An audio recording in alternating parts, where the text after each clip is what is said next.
In this video, I'll share the exact paid strategy that we're going to be using for our clients during this Black Friday and Cyber Monday to ensure we get the best results possible. As you can see, I have already made doc with all of the splits, so I'm just going to go over it and I'm going to explain to you why this is one of the best strategies to use. Obviously, every business is different. This will not work for every single one, but this is kind of like very general overlook of how we're going to be structuring the ad account for both Meta and Google for our clients. So let's dive right into it. So let's take, for example, that this business is going to spend $110,000 during this November and Black Friday. The split between Meta and Google, we're going to spend $100,000 on Meta and $10,000 on Google. Just because Meta is so much better when it comes to acquiring customers, when it comes to pushing sales than Google. Google, we find it like a black box. It doesn't show you how much you're spending on prospecting and retargeting. Ability to make exclusions, but they don't work 100% of the time. A lot of the people who see your ads on Meta, they'll go and convert through Google. So those are the main reasons we focus so much on Meta than on Google. And we have tested it. We have done tests where we split the budget between Meta and Google to be 50%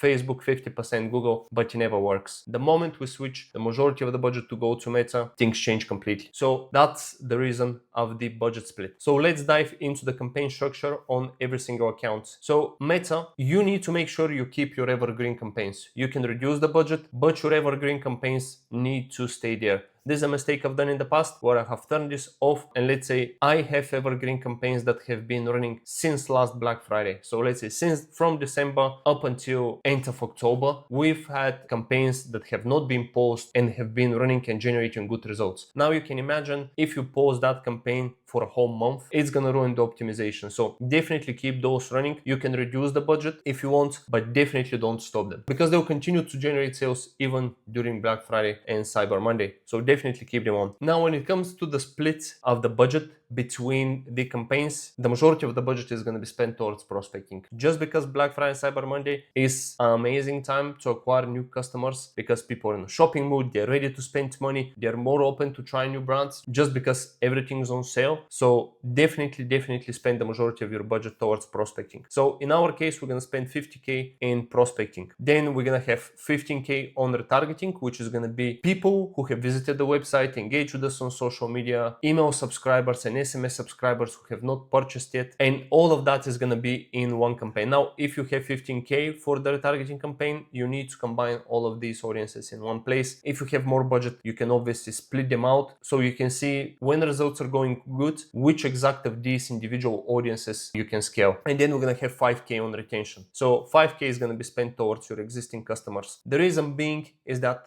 Google is going to target them as well, and you're going to be blasting them with emails and SMS every single day. So on Meta as well, even with the exclusions that we're going to make, people from your email list, existing customers will still see the prospecting ads even because exclusions do not work 100%. And then moving on to Google, again, keep your evergreen campaigns. Just make sure you add the ad extensions. Maybe you can change some of the assets, but definitely keep your evergreen campaigns and don't pause them. And then we're going to have one standard shopping and one PMAX, which are focused and optimized specifically for Black Friday from top to bottom. Going back to Meta, make sure you have solid exclusions into every single campaign. So in your prospecting campaign, make sure you exclude retargeting and retention. From your targeting campaign, make sure you exclude the retention. Another thing you need to do is make sure you set scaling targets just because you don't want to miss the opportunity of your scaling when you have really good results and missing out on more new customer orders. And that's about it when it comes to the strategy and the structure for the ad account. Obviously, as I said in the beginning, it really depends on the type of business. This structure might not work for everyone, but this is the general draft that we're going to be going from. And yeah, thank you for your time. If you have any questions, drop them in the comments below, and I'll see you in the next one. Bye.